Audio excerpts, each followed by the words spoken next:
Hello everyone, welcome back to the online classroom. Today we are going to see the single tuned amplifiers. In the last lecture we have seen the basics of tuned amplifiers. Now we'll see the three different types of tuned amplifiers. So first is single tuned amplifier. So in the single tuned amplifier we have the circuit diagram here. So there are two types in the single tuned amplifier depending upon the output of your amplifier.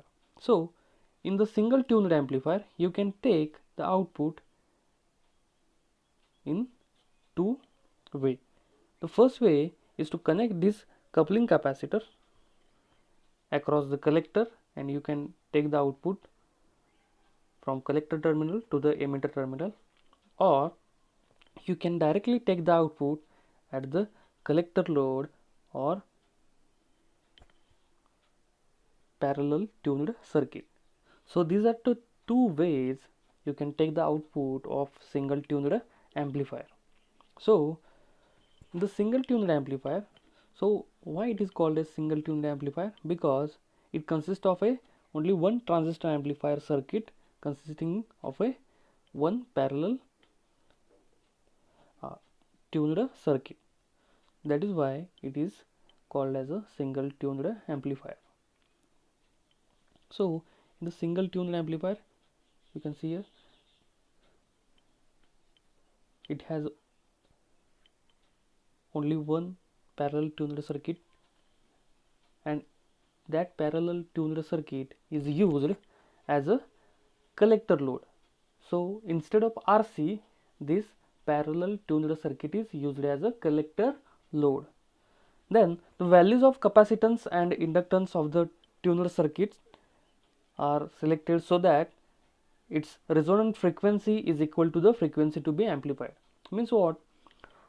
Whatever frequency you want to amplify, that frequency you have to equal it to the resonant frequency of that circuit, and to do that you have to select the values of capacitor and inductor according to that.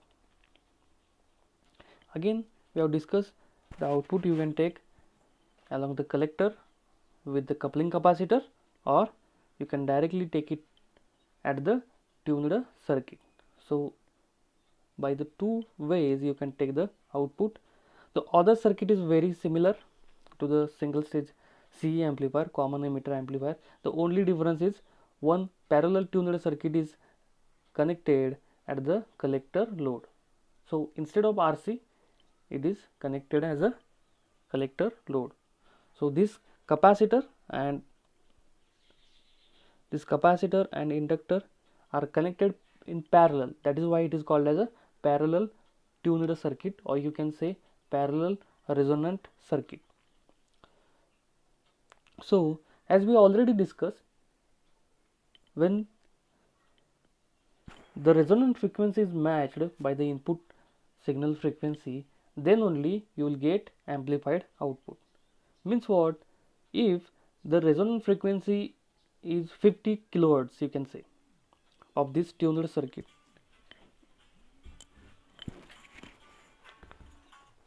then by selecting the values of capacitor and inductor, you can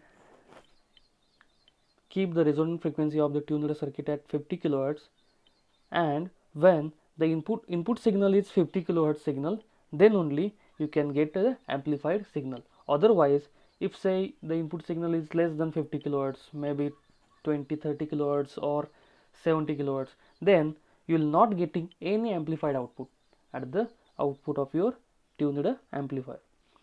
The amplified output you will only get when the input frequency is equal to the resonant frequency of the tuned circuit or parallel resonant circuit. So this parallel resonant circuit is very important in the tuned amplifier.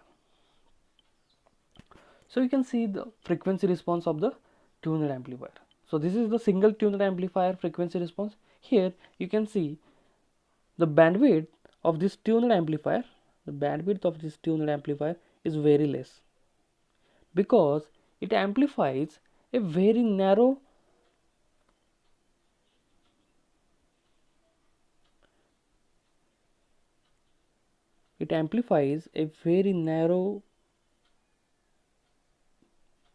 range of frequencies, or you can say very narrow bandwidth.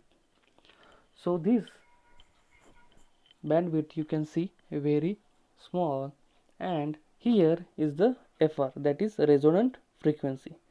So at this resonant frequency you can see the gain is maximum.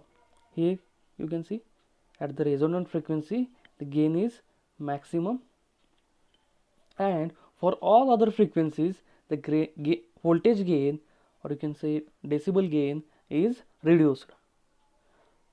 So you can see by this frequency response you can tell that at only resonant frequency the input signal is going to be amplified, otherwise it is not going to be amplified, meaning that your tuned amplifier will only give the selective frequency output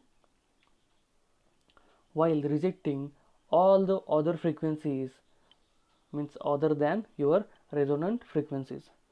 So this is your equation for your resonant frequency, Fr equal to 1 upon 2 pi under root LC. So depending upon the values of this L and C, you can change your resonant frequency. When you vary the values of L and C, your resonant frequency will vary, and that you will have to consider for amplification of your signal. So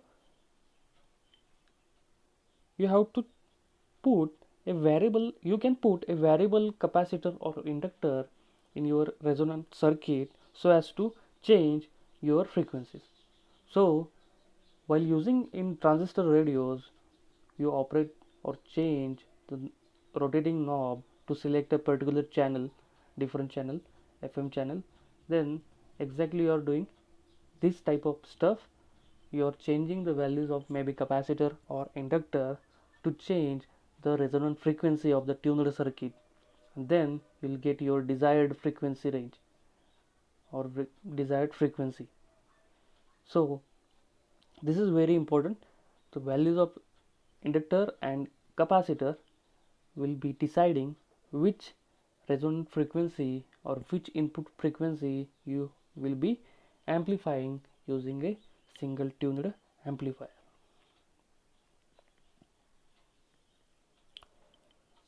So why this tuned amplifier only amplifies the particular frequencies?